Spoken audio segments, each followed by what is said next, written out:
माननीय सुधीरजी मुनगंटीवार माजी वनमंत्री त्यांचं झाडाविषयीचं प्रेम मला निश्चित माहिती आहे. निसर्गाची जोपासना व्हावी, वृक्ष वाढावेत. आज महाराष्ट्रामध्ये 21% वनाच्छादित भाग आहे, तो 33% नेण्याची केंद्र सरकारची सूचना आहे.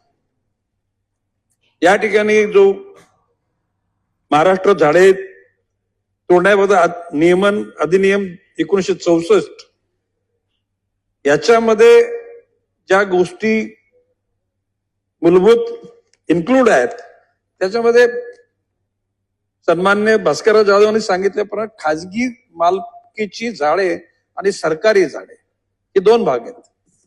आता ज्याला हॉर्टिकल्चरच्या स्वरूपामध्ये कोकणामध्ये मोठ्या प्रमाणामध्ये आंब्याची झाडं लावली गेली, फणसाची झाडं लावली गेली आणि त्या ठिकाणी त्याला ट्रिमिंग करावे लागते, प्रोनिंग करावे लागते, ट्रिमिंग करावे लागते. म्हणजे फांद्या तोडाव्या लागतात. तर पुढच्या कालखंडामध्ये चांगला मोर येण्याकरता काही फांद्या तोडणे गरजेचं असतं आणि या डेफिनेशन मध्ये फांद्या तोडणे सुद्धा झाड तोडण्यासारखं आहे.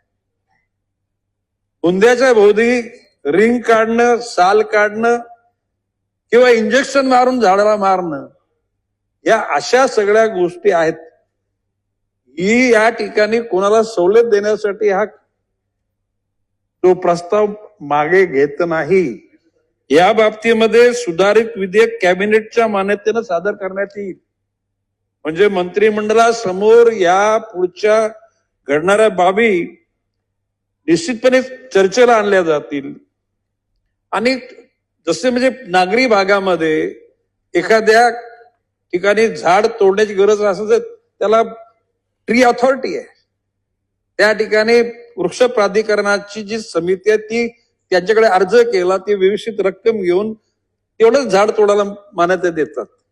या ठिकाणी एखाद्या माणसाने झाड तोडलं तर 50,000 रुपये ही अति झाली होती. म्हणजे लिटरली एखाद्या अज्ञानी माणसाने जर आपलं स्वतःच्या शेतावरचं झाड तोडलं तर झाड तोडल्यानंतर ते 50,000 रुपये कुठून आणेल तू?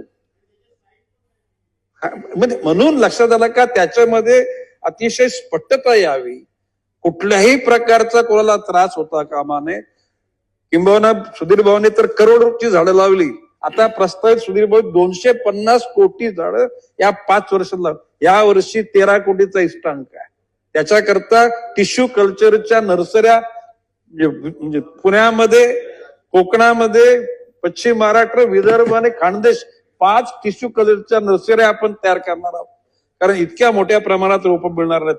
सुधीर भाऊ, तुमच्या हेतूविषयी माझ्या मनात अजिबात शंका नाही. तुम्ही ही स्पष्टता तुम्ही बोललात म्हणून तर चर्चा तरी झाली आणि म्हणून त्याची साधारण म्हणजे सभागृहामार्फत जनतेला सुद्धा माहिती पडली की बा या ठिकाणी हेतू झाडं तोडायला कोणाला परवानगी देण्याचा नाही, म्हणजे बोबलक नाही, जे गरजेचं आहे. परंतु अजाणतेपणे तोडल्यानंतर त्याला अतिशय पॅनिक होईल अशा प्रकारचं दंड लागू नये.